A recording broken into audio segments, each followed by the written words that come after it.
Have you ever looked at your life and thought it was too perfect to be real? I did. I spent 8 years building a marriage I believed was a fortress. But the terrifying thing about a fortress is realizing you're not the one being protected. You're the prisoner. My story didn't start with an explosion. It started with a quiet image that burned 8 years of my happiness to ash in 10 seconds. My name is Maya. My life runs on spreadsheets and predictive models. As a senior risk analyst at Aegis Solutions, my job is to find the hairline crack in the dam before the flood. I anticipate disaster. I am organized. I am successful. And I am 35 years old.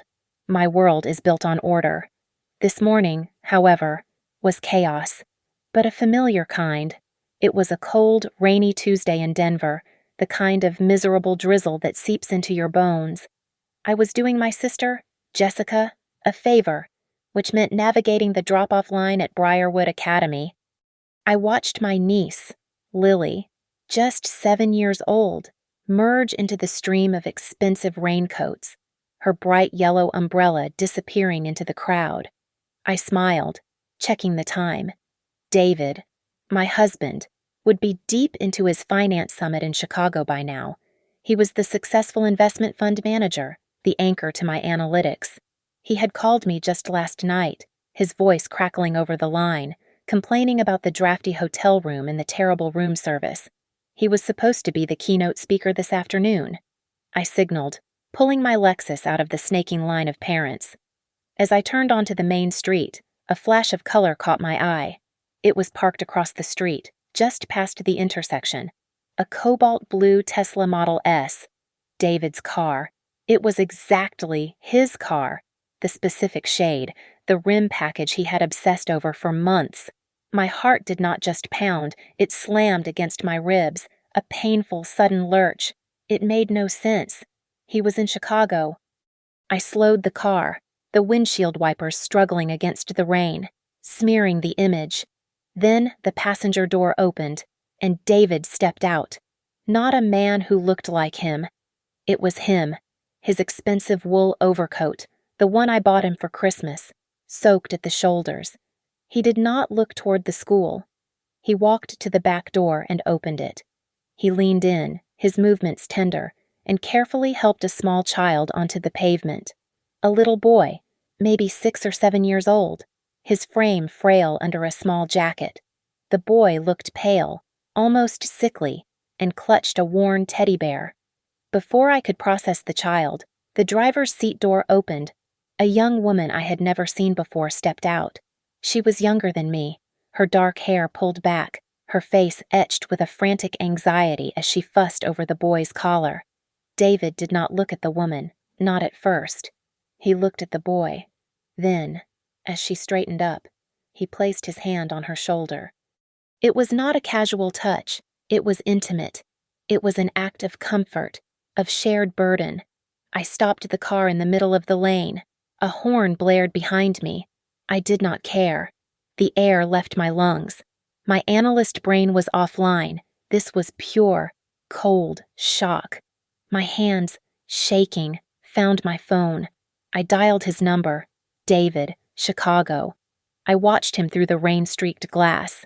He flinched, pulling a phone from his other coat pocket. He answered on the third ring. "Hey, honey," he whispered. His voice was rushed, professional. "I'm right in the middle of the keynote. It's packed. I'll call you back." I stared. He was standing less than 100 yards away. He was lying straight to my face while looking at his other family. He watched the woman, Rachel, take the boy's hand and lead him into a sterile, glass-fronted medical office building. David stayed on the pavement, his back to me, still holding the phone to his ear. He clicked off. He did not move. He just watched them go inside. And I realized what I had seen. The phone he had just used. The one he pulled from his left pocket. It was not his iPhone. It was a cheap-looking burner, a simple black slab. It was not the phone he used for work, not the personal phone that was linked to our family plan. It was a second phone. The contradiction was instant. The lie was not a mistake. It was a strategy. And in that single rain-soaked moment, The entire fortress of my marriage, the 8 years of perfect stability, dissolved into nothing but wet ash. I drove. I have no memory of the streets I took, only the blaring horn from the car I had blocked. I ended up at Washington Park, pulling into a spot facing the lake. The rain had softened to a mist. I cut the engine and tried to do the one thing my body refused to do: breathe. My mind, the analytical tool I trust above all else, was spinning, rejecting the data. It kept trying to find another hypothesis, a misunderstanding, a relative, a tragic, secret kindness.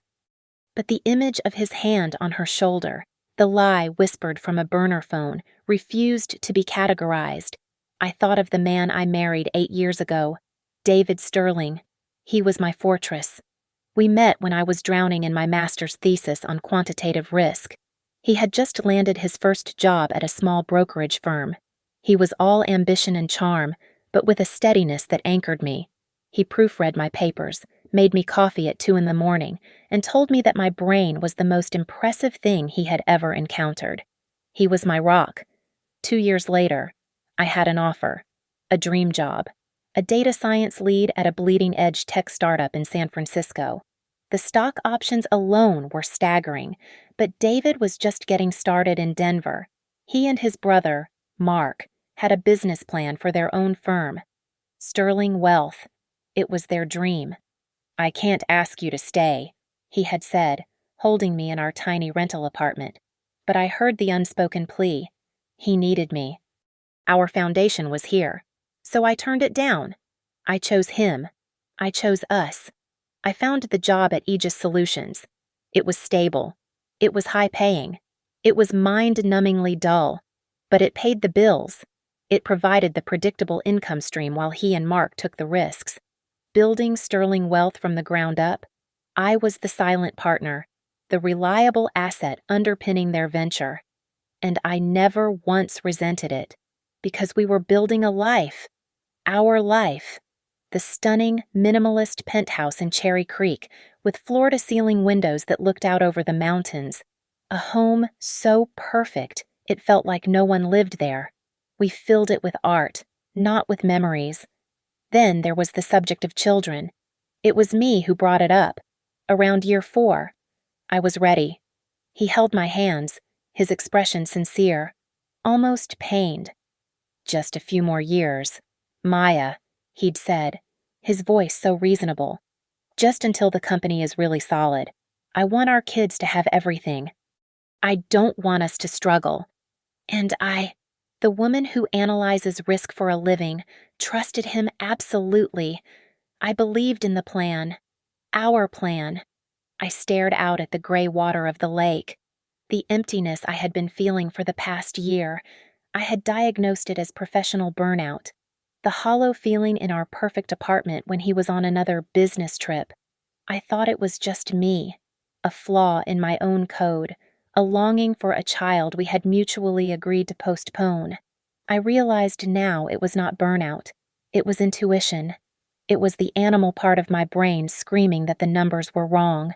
A memory, sharp and cold, cut through the fog. About 6 months ago, we were going over our quarterly budgets.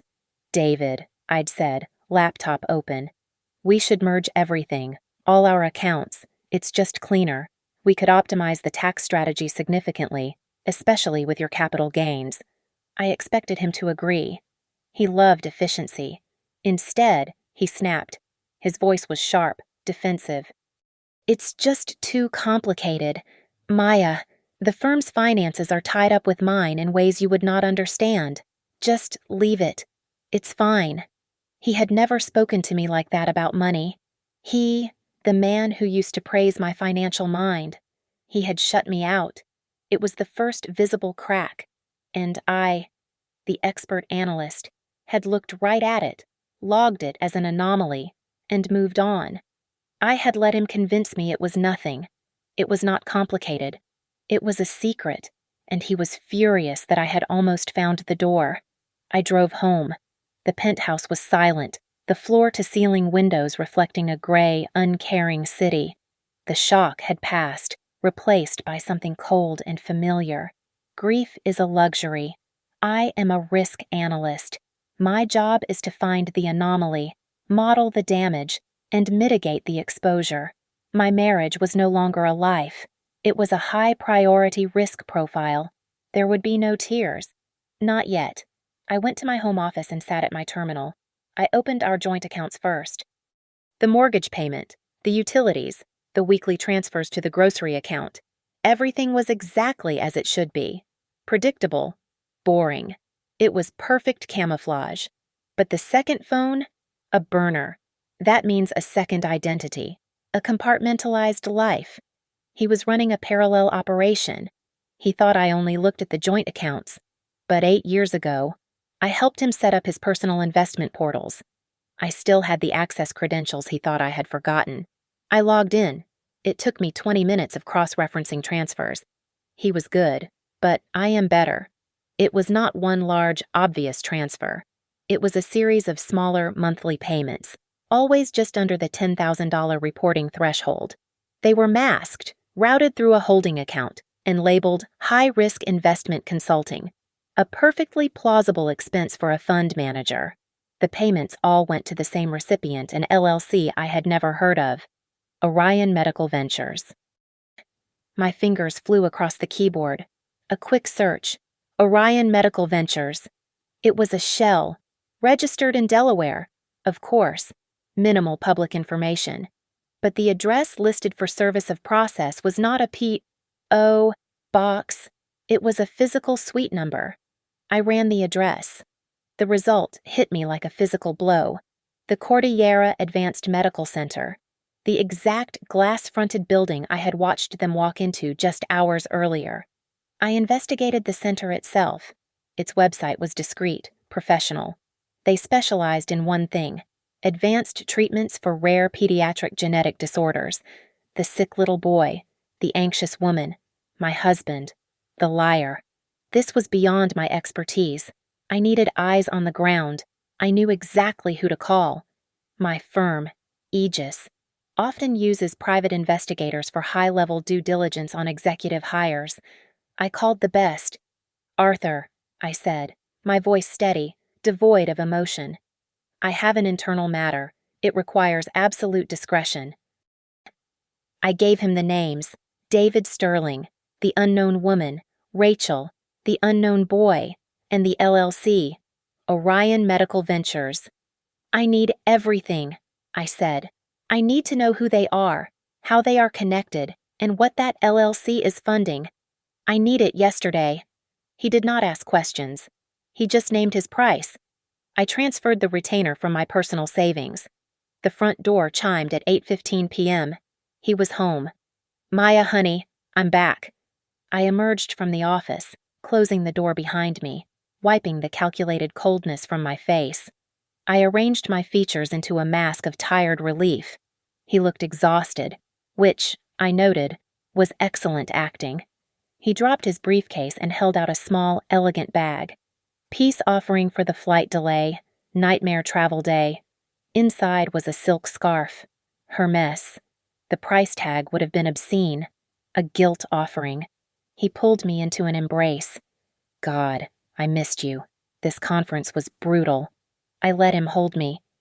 I breathed in the scent of his coat wool, rain, and the faint, foreign trace of that woman's perfume. I forced myself to relax into him, to play the part. He kissed me. It was like pressing my lips to cold marble. I fought the bile rising in my throat. "You feel tired," he murmured. "Just a long day," I whispered. "Go shower. I'll hang up your coat." He nodded, grateful, and headed to the bedroom. I took the heavy wool overcoat. It was still damp from the Denver rain he was not supposed to be in. I carried it to the hall closet. As I went to slide it onto a hanger, something fell from the inside pocket. A small, folded piece of white paper. It was not a receipt. It was a prescription script from a pharmacy. I unfolded it. It was for a high-dosage pediatric immunosuppressant, a powerful specialized drug used to manage severe autoimmune disorders or prevent organ transplant rejection. And at the bottom, the patient's name, Leo Cooper. I tucked the prescription for Leo Cooper into my pocket. David was showering, the sound of water hissing down the hall providing a cover for my thoughts. This was not a one-man operation. A secret child, a separate life. Millions of dollars in medical treatments, this was a conspiracy. And in any conspiracy, you look for the partner. The first and only name on my list was Mark, David's older brother, his business partner. My brother-in-law. Mark was the jovial one, the one who always had a booming laugh and a ready-made toast at family dinners. He and his wife, Sarah, were our closest friends.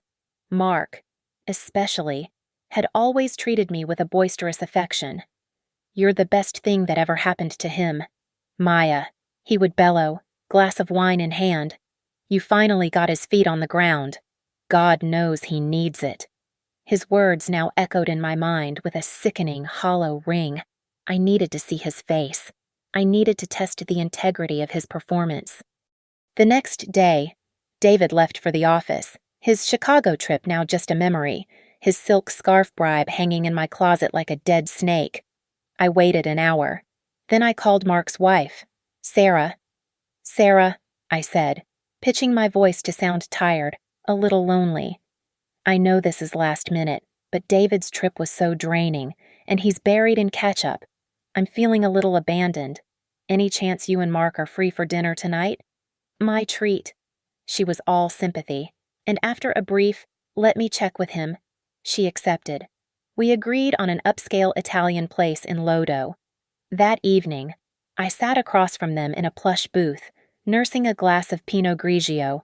Mark was in full performance mode. He told a loud, funny story about a client and made a toast to wives who hold down the fort. I waited for the opening. It came when Sarah asked about the Chicago summit. "That's actually what I wanted to ask you about. Mark," I said, leaning in, forcing a crease of worry onto my brow. David came back. "I don't know. He seems incredibly stressed. More than usual." Mark's smile tightened just a fraction. "He's a workaholic. Maya, you know that. He lives for this stuff." "No, this is different," I pressed, keeping my voice low. "It feels financial. He snapped at me about some simple account questions a while back. With the market being what it is Sterling Wealth okay? Is there something I should be worried about?" Mark let out a laugh. It was too loud. It bounced off the restaurant's high ceilings, drawing a glance from the next table. "Worried," he boomed. "Maya, you're worrying for nothing. The company is exploding. We're having our best year. David is just David. He's probably stressed about hitting his golf quota." He reached across the table and patted my hand. "Honestly, thank God he has you to keep him sane. He'd be lost." It was a perfect dismissal. Smooth, reassuring, paternalistic. But he did it. Just before he patted my hand, his eyes flicked to Sarah. It was not a look. It was a micro-expression. A split-second data transfer that said, "I've got this. Stick to the script." And Sarah, who had been looking at me with concern, immediately relaxed, her smile clicking back into place. The entire reassurance was rehearsed. They had anticipated this exact question. They had a story. I felt a coldness settle in my chest. I smiled. "Oh, good. You know me. Always analyzing the risk. I'm glad it's nothing." The rest of the dinner was a blur of empty chatter. I went home, and before I took off my coat, I called my PI. "Arthur, I have a new target. Mark Sterling, David's brother. I want him tailed tomorrow. I want to know everywhere he goes, everyone he talks to." Arthur's report came the following afternoon via a secure email. Mark Sterling did not go to the Sterling Wealth offices. He did not go to a client meeting. At 10:17 in the morning, he drove his Audi to a suburban branch of a national bank, one with a large private wealth division. He did not go to the tellers. He was buzzed into the high-security section, the private safe deposit boxes. He was inside for 15 minutes. That was interesting. This was damning. At 10:47, 30 minutes after Mark left the building, The PI's photos showed another car pulling into the same parking lot. It was a modest Honda sedan. The driver got out. It was the woman from the medical center, Rachel. She, too, entered the bank. She, too, was buzzed into the safe deposit box area.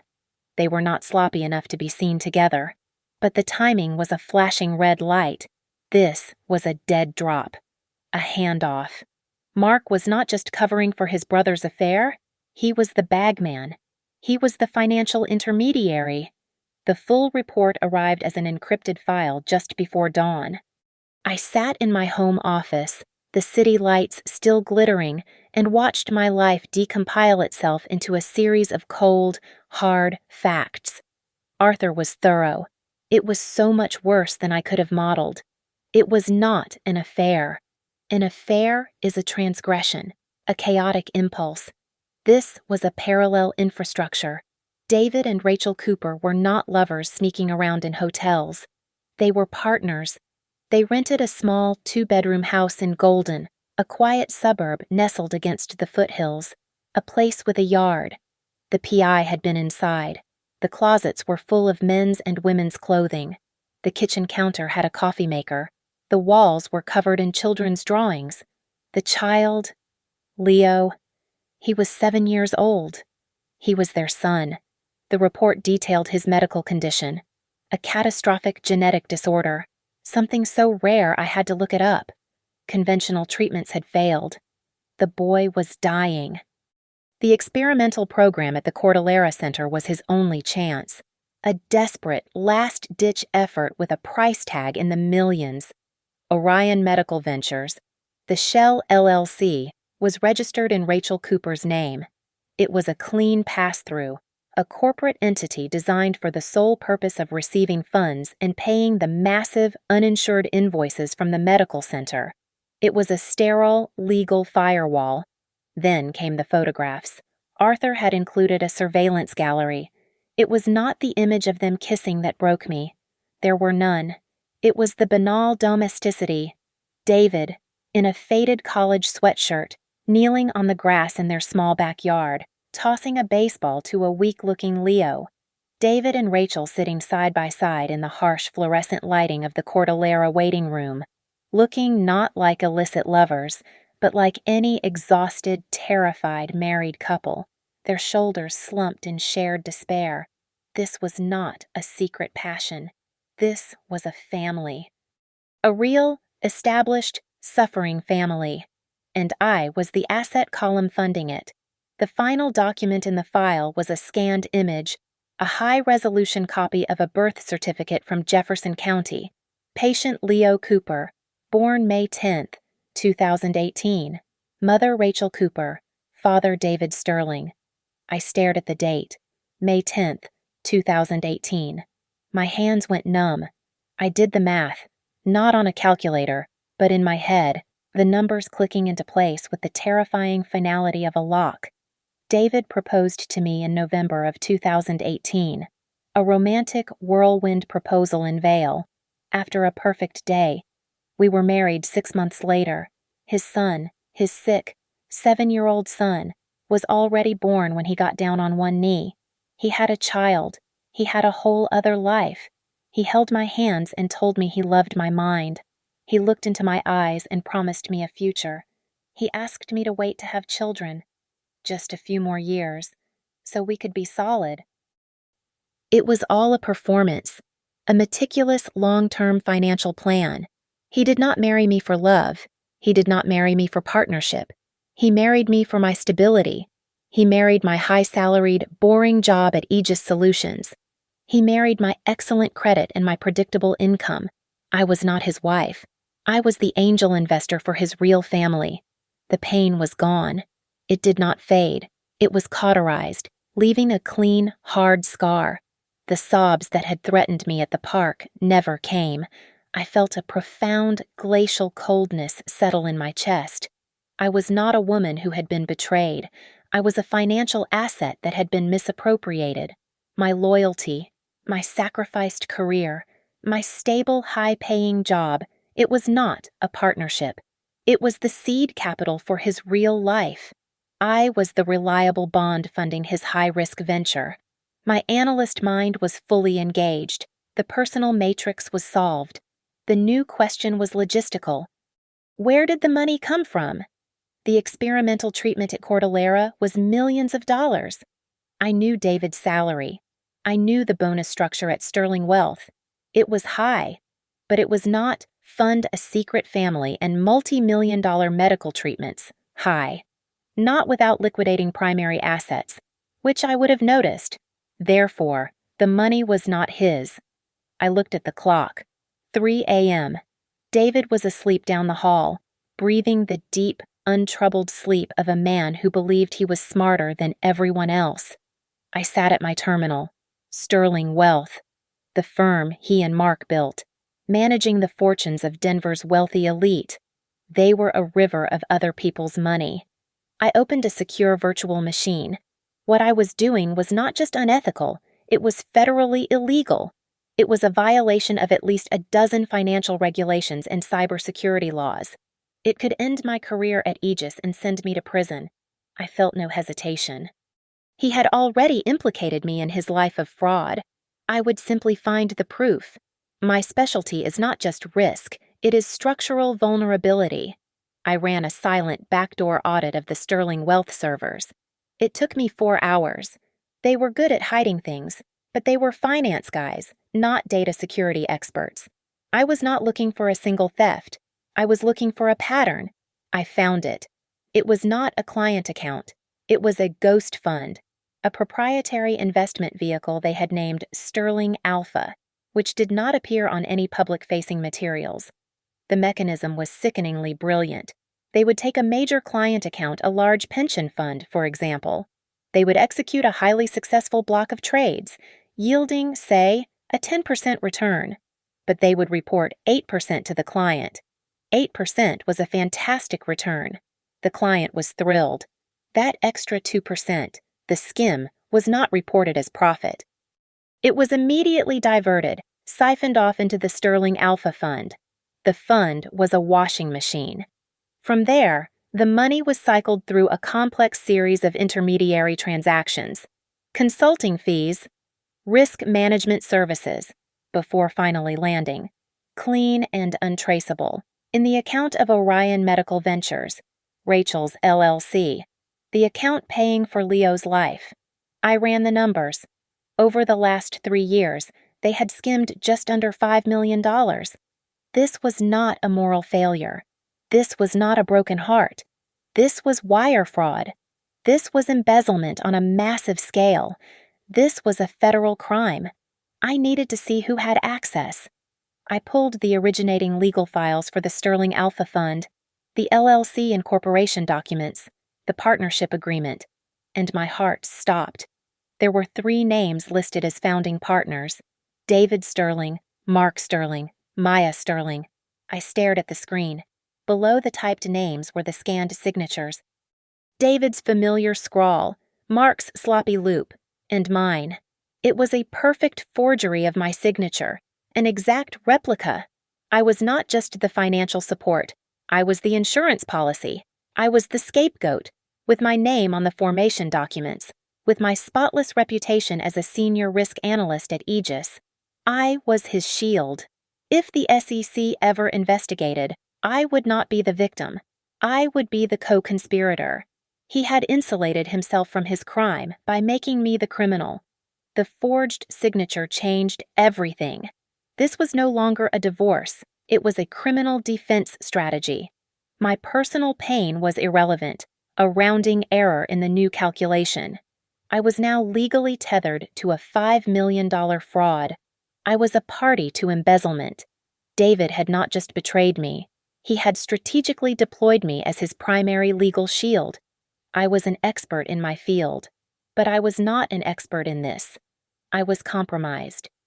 I needed someone who specialized in burning fortresses like this to the ground. There was only one name in Denver: Helen Price. Helen was a legend, a divorce attorney so famously ruthless that she was spoken of in hushed, terrified tones. Her specialty was not custody. It was high-stakes financial fraud. She did not just divide assets. She dissected corporations.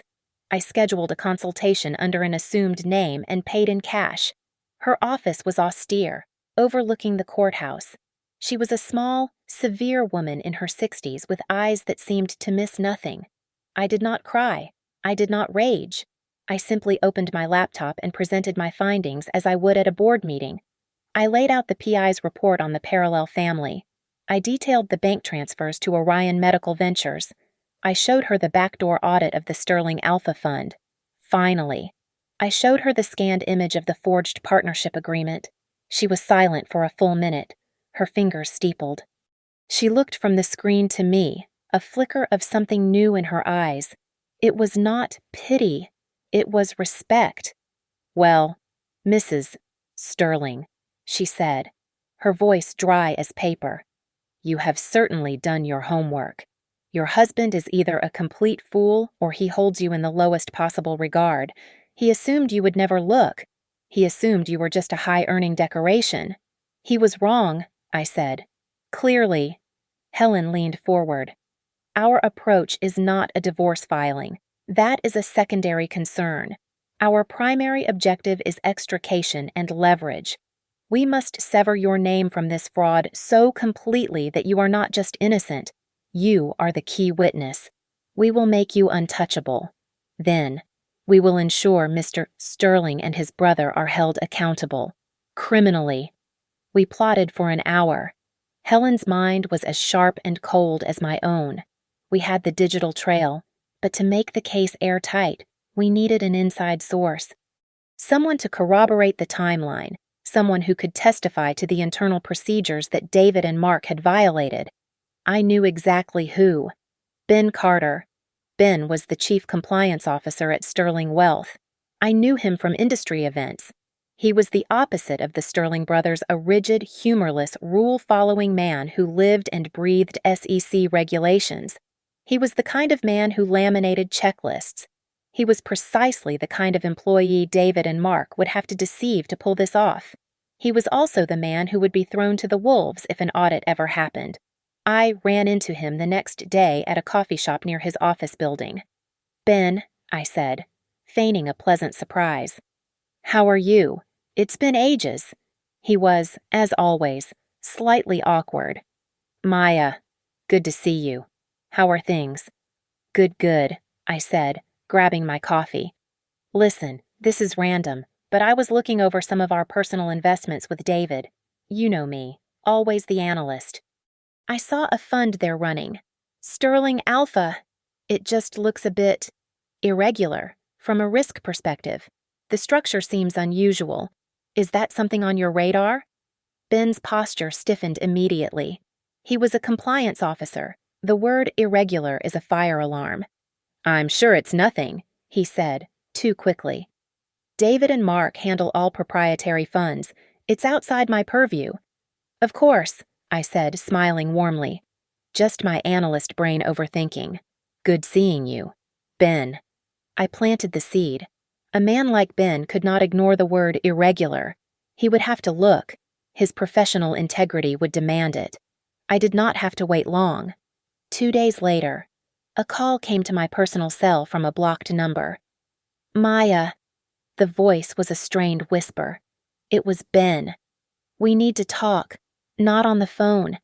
I looked into that fund. I think I'm being set up. I think they're setting me up to take the fall. I've been waiting for your call." "Ben," I said. "Meet me at my lawyer's office. 1 hour." Ben Carter was a man terrified for his career and his pension, and that made him the perfect, meticulous ally. He met with Helen and me in a secure conference room, bringing with him the internal architecture of the fraud. With his access and my analysis, we gathered the final, irrefutable pieces. Ben provided the internal memos, the doctored compliance reports he had been asked to sign, and the server logs that proved David and Mark had personally created and repeatedly accessed the Sterling Alpha Ghost Fund. It was a complete, time-stamped record of their active, willful concealment. While Ben downloaded his career's insurance policy, Helen unleashed her own hounds. She hired a team of forensic accountants, the best in the state. They were sharks. They took my initial audit and Ben's data and built a precise, terrifying map of the money. They followed every dollar from the client accounts, through the Sterling Alpha washing machine, into the complex web of shell companies, and finally landing as clean payments to Orion Medical Ventures. The final tally was just as I had calculated, nearly $5 million, stolen over 3 years. Helen now had a case file that was not just compelling, it was a canon. But a criminal case could take years. I needed to apply pressure now. I needed to create a crisis that only I could solve. I had the forensic team identify Sterling Wealth's largest client, their whale. It was the Blackwell Corporation, a massive regional pension fund. They were the firm's foundation, their claim to legitimacy. Losing them would not just hurt Sterling Wealth, it would gut them. I used my own credentials. My position at Aegis Solutions gave me access to people. I knew Cynthia Blackwell, the CEO of the pension fund, from a risk management summit we had both spoken at.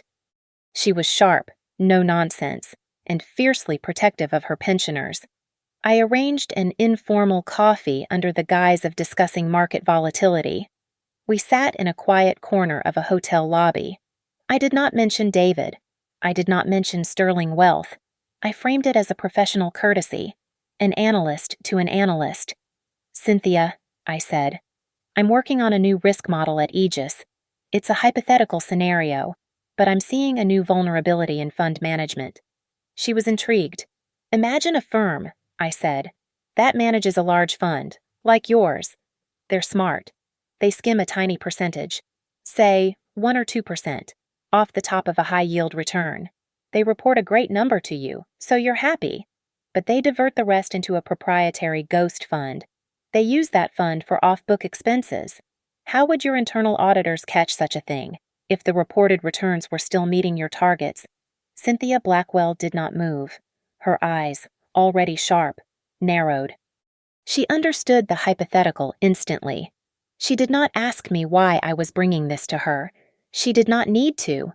She knew my husband ran the firm that managed her largest external account. "Thank you for this coffee, Maya," she said, placing her cup down with a sharp click. "This has been very illuminating." She was back at her office by 3 p.m. By 4 p.m., Sterling Wealth received an official notification. The Blackwell Corporation was invoking its contractual right to an immediate, unscheduled, full-scope audit, effective the next morning. The news hit David and Mark like a bomb. David came home that night in a state of barely concealed terror. He was pale, his hands shaking as he poured a whiskey. He tried to blame it on a market shock and a nightmare client. I played the part of the supportive, concerned wife, asking if there was anything I could do. The panic, however, made him sloppy.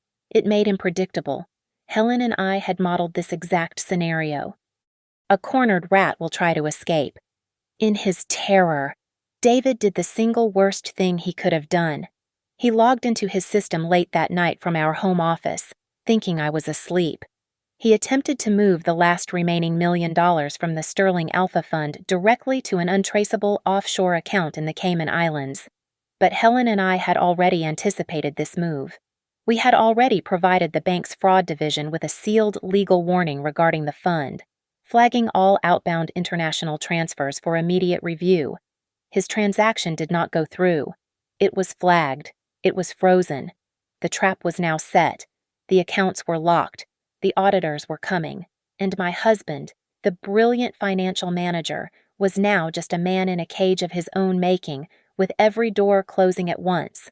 The Blackwell audit was a meat grinder. David and Mark were trapped in their glass-walled office, the team of auditors picking apart their life's work. The frozen Cayman transfer was the final nail. The bank had locked the account, citing irregular activity. They were boxed in. The panic in our penthouse was a physical thing, a low-grade hum of terror. David, who had always been the picture of calm, was now pacing, his skin gray. They were turning on each other. I overheard a phone call where David screamed at Mark, "You were supposed to handle the bank relationship. You fixed this." The time had come to deploy my final asset, his perception of me as the naive, supportive wife. I found him in his study, staring at a blank terminal. I brought him a glass of water, my hand trembling just slightly. A calculated performance. "David, what is happening? You look ill. Is it the audit you have to tell me?" He shattered, not all at once, but in pieces. He sank into his chair and put his head in his hands. "I made some mistakes, Maya," he whispered, his voice thick. "Some investment decisions. I moved money. Aggressively.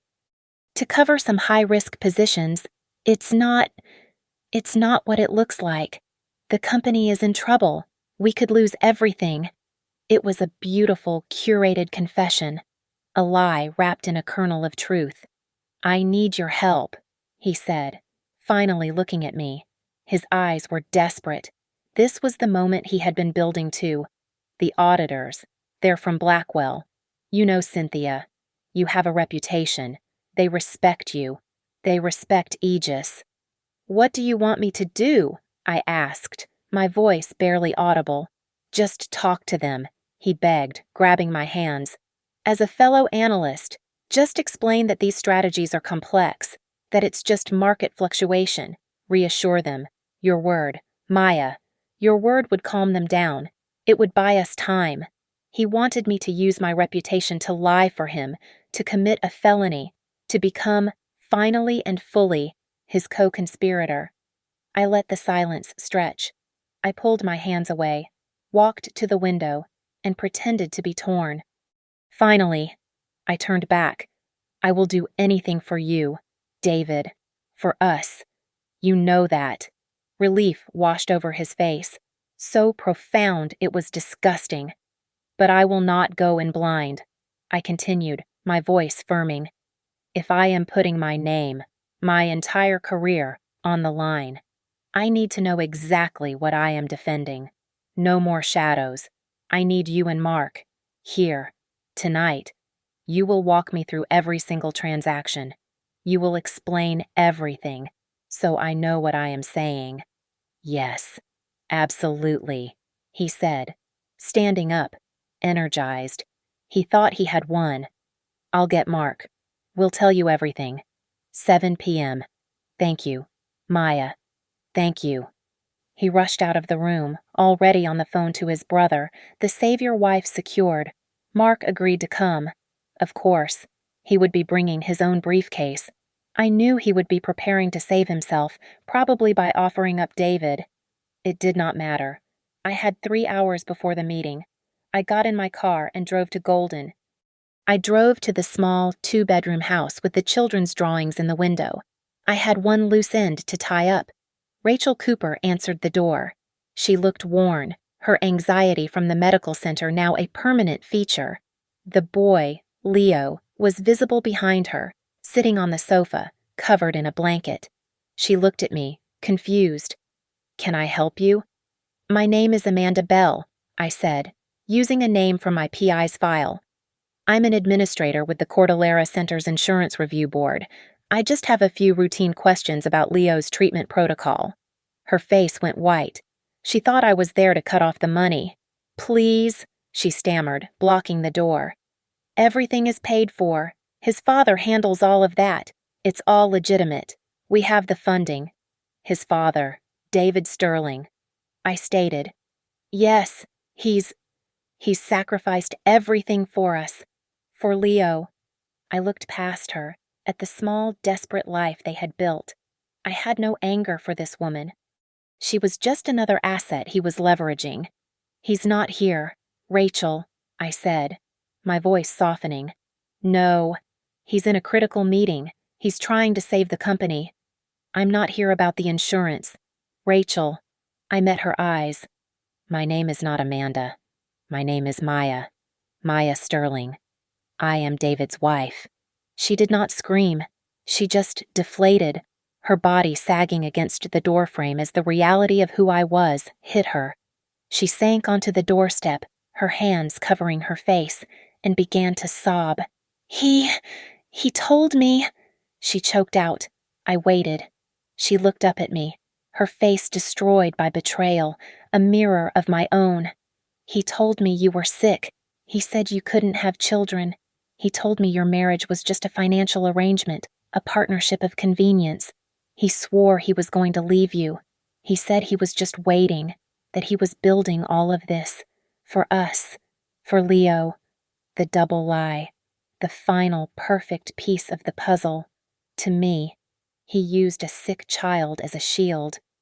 To her, he used a sick wife as an excuse. I looked at her, this other woman who was just another column in his spreadsheet. He is on his way to a meeting right now. Rachel, I said, my voice flat, devoid of all emotion. He is coming to ask me to lie to federal investigators to save him. He never loved you. He never loved me. He loves only the transaction. I turned and walked back to my car, leaving her weeping on the steps. I drove back to the penthouse. My grief was gone. My anger was gone. All that remained was the ice. The meeting was in 1 hour. The stage was set. David and Mark arrived at 7 p.m. on the dot. Mark was carrying a sleek leather briefcase, just as I'd predicted. David just looked like a man walking to his own execution.